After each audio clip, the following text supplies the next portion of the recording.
On May 22, 1968, 99 men boarded a nuclear submarine and vanished into the Atlantic Ocean. They were never heard from again.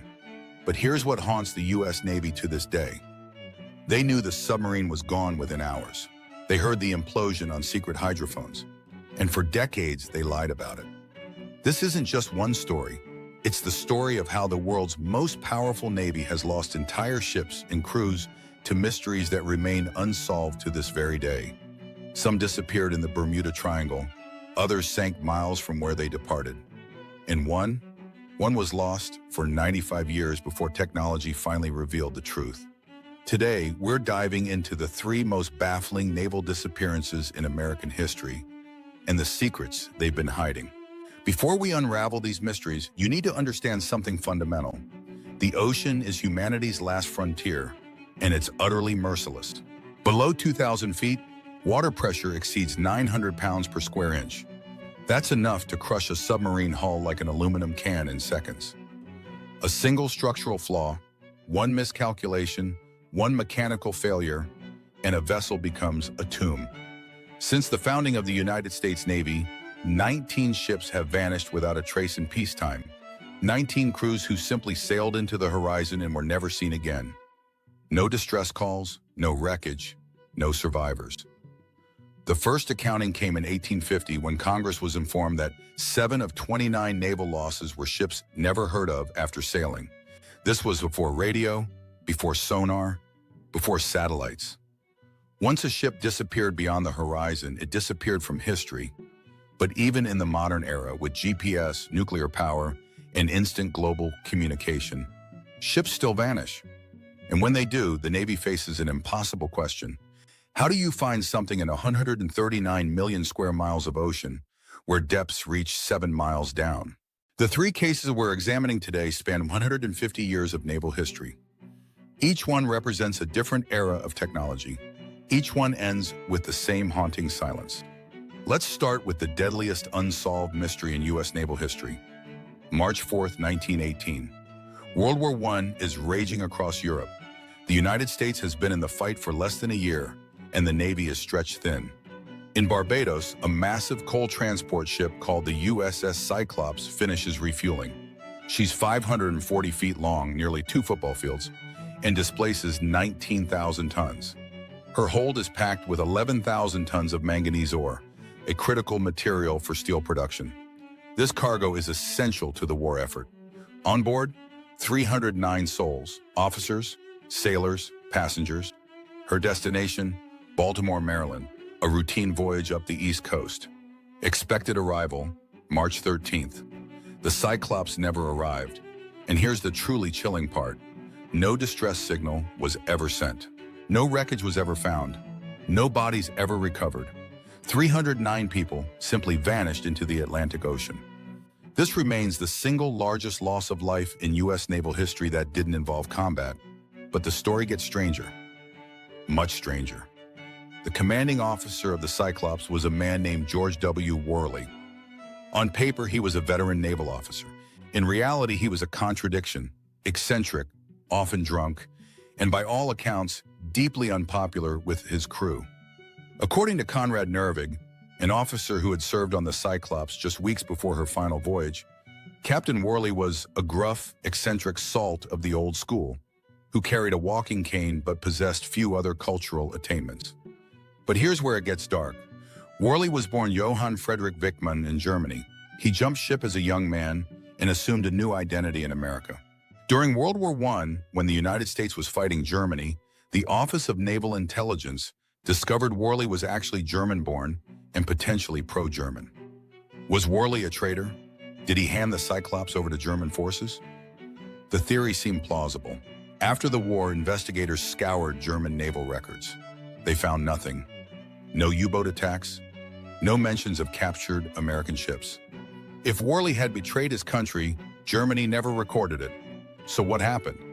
Officer Nervig, who knew the ship intimately, believed the Cyclops broke in half. The ship had a structural weakness along its center, right where the holds were located. And those holds were packed with 11,000 tons of manganese ore, one of the densest materials transported by sea. If the ore shifted in heavy seas, or if it was improperly stored, it could have stressed the hull beyond its limits. The ship would have snapped like a twig, both halves sinking in minutes. This would explain the lack of distress signals, the lack of survivors, the lack of wreckage floating on the surface. But here's what nobody can explain. The Cyclops disappeared in an area that would later become infamous as the Bermuda Triangle. Over the decades, this has spawned countless conspiracy theories. Aliens, rogue waves, magnetic anomalies, time portals. Every paranormal theory imaginable. The truth? We'll probably never know. The Cyclops rests somewhere in the Atlantic, possibly in water over 15,000 feet deep. At that depth, finding her would require technology we're only now developing. 309 people, gone in an instant, and the only witness was the sea itself. Fast forward 50 years, May 1968. The Cold War is at its peak. American and Soviet submarines prowl the depths, each hunting the other in a deadly game of cat and mouse. The USS Scorpion, a nuclear-powered fast-attack submarine, is returning home to Norfolk, Virginia after a 3-month deployment in the Mediterranean.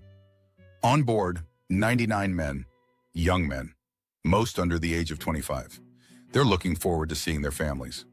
Memorial Day weekend is just days away, but the Navy has one more mission for them.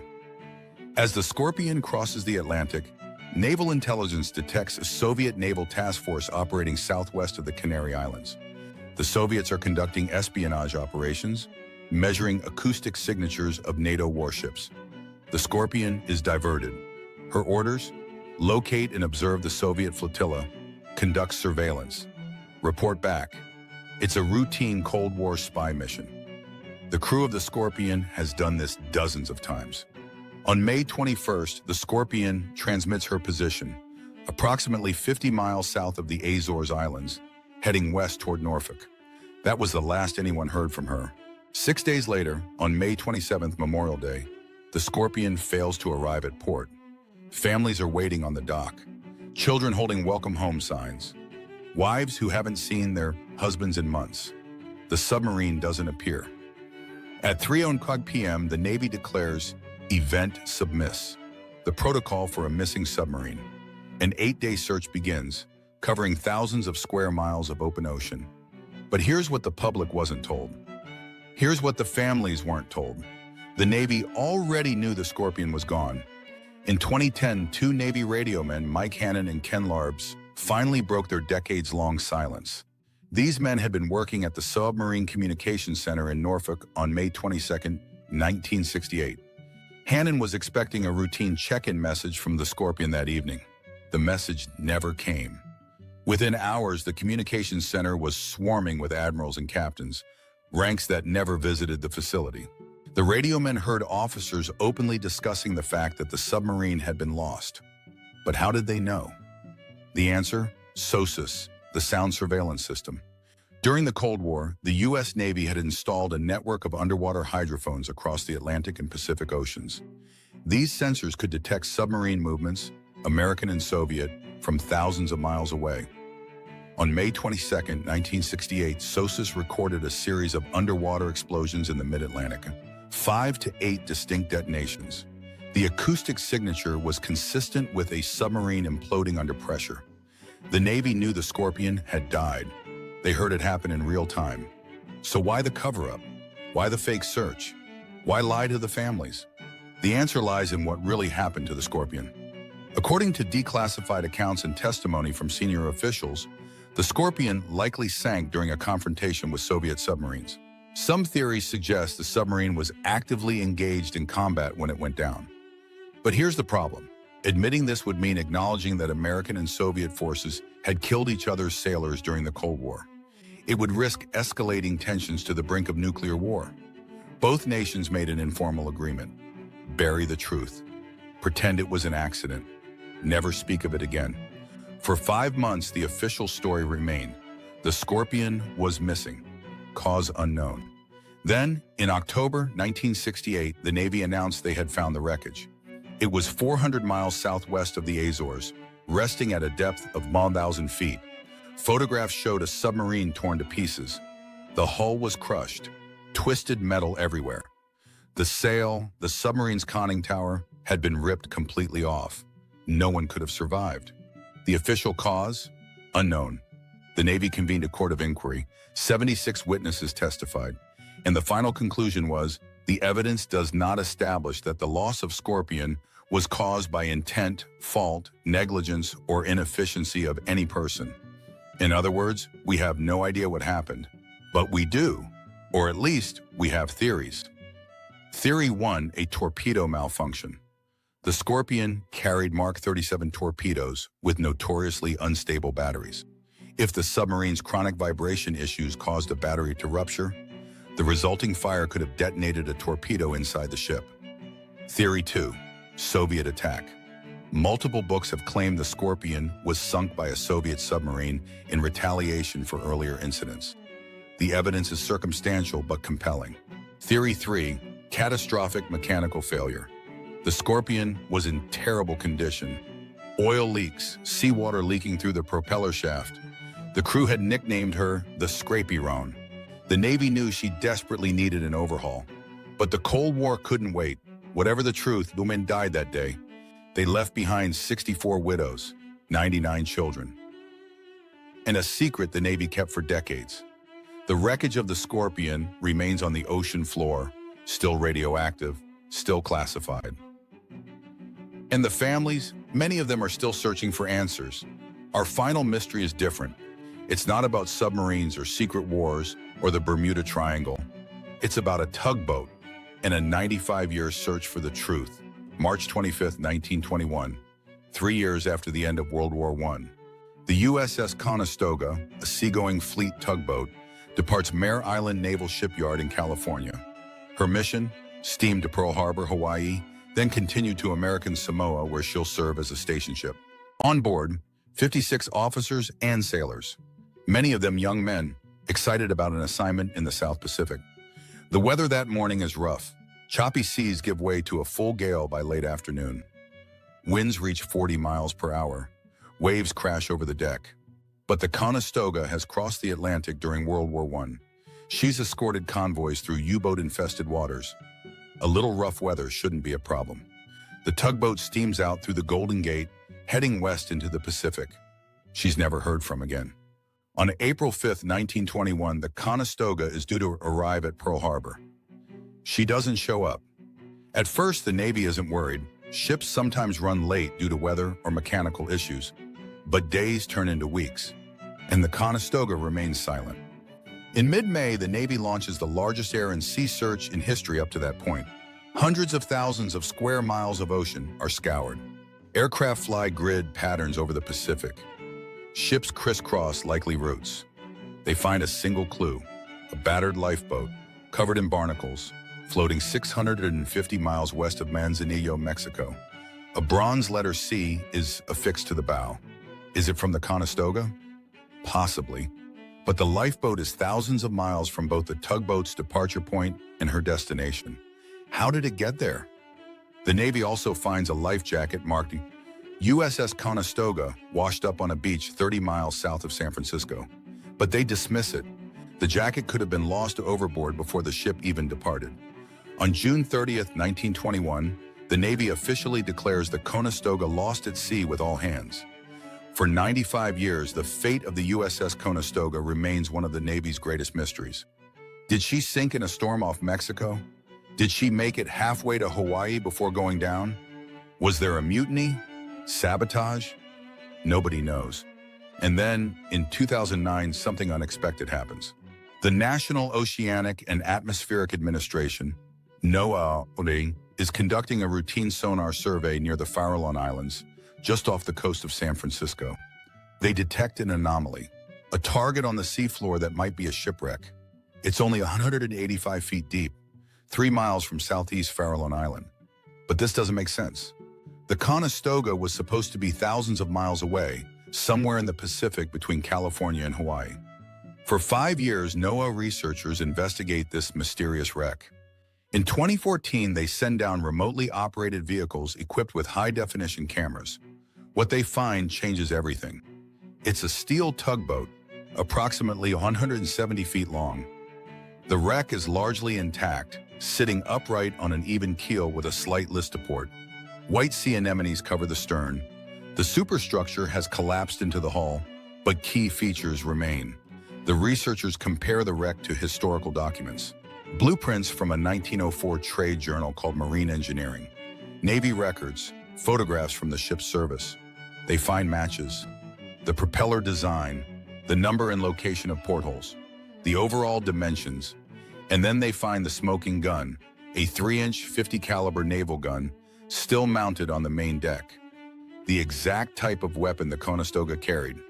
In October 2015, NOAA confirms the identification.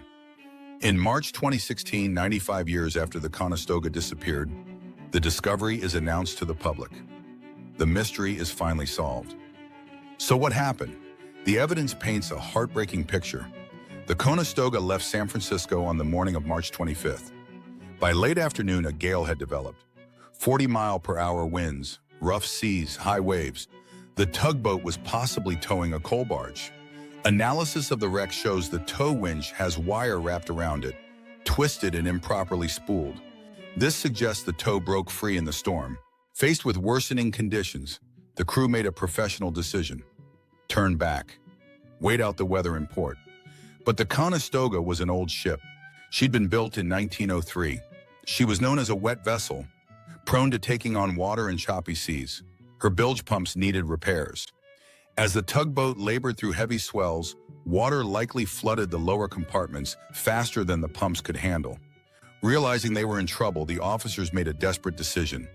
Head for the Farallon Islands. There's a lighthouse there, a U.S. naval radio station. Maybe they could reach the protected waters in the lee of the island, but the approach to the Faroe Islands is treacherous. Between 1858 and 1907, 5 ships wrecked in that exact area trying to reach shelter.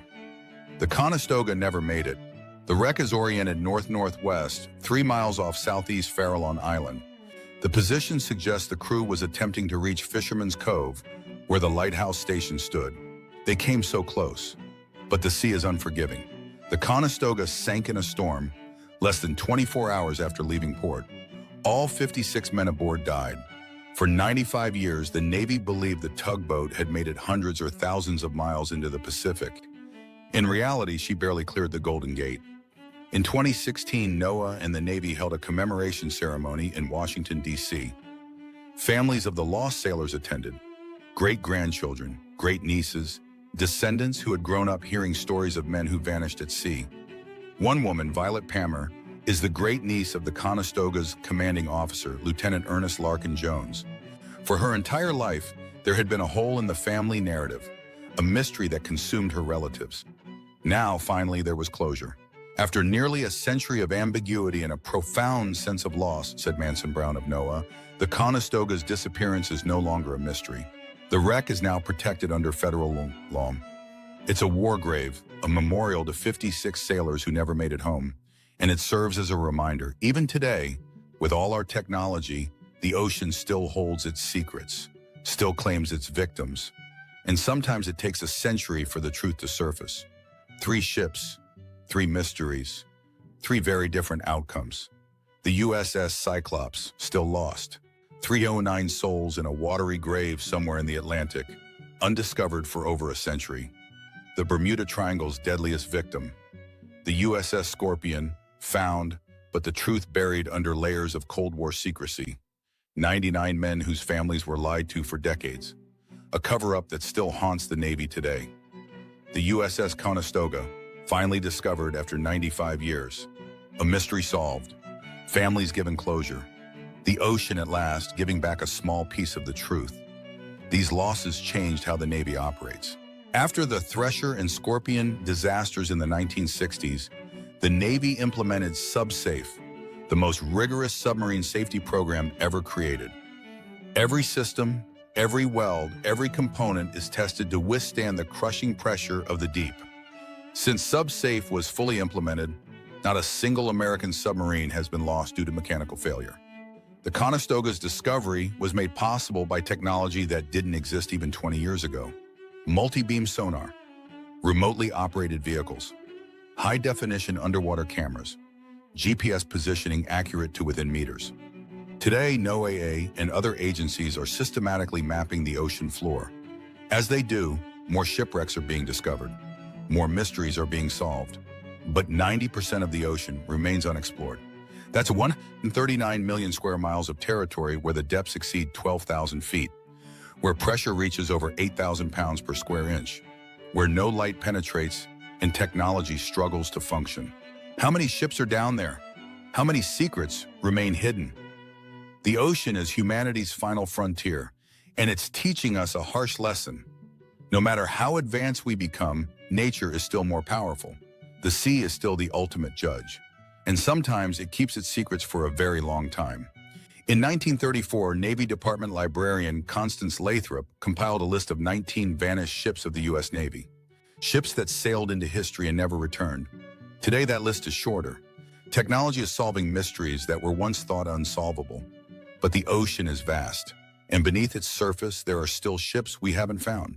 Still sailors who never came home. Still families waiting for answers. The USS Cyclops is out there somewhere. So are the USS Wasp, lost in 1814, the USS Epervier, which disappeared in 1815, and dozens of others. Maybe one day a sonar sweep will detect an anomaly. A remotely operated vehicle will descend through the darkness, and another mystery will finally be solved. Until then, we remember. We honor the sailors who went down with their ships, and we acknowledge the terrible, awesome power of the sea. Because in the end, these aren't just stories about missing ships. They're stories about the price of exploration, the cost of naval service, and the reality that some questions may never have answers. This has been the untold story of the Navy's greatest mysteries. Some secrets stay buried. Others eventually rise to the surface.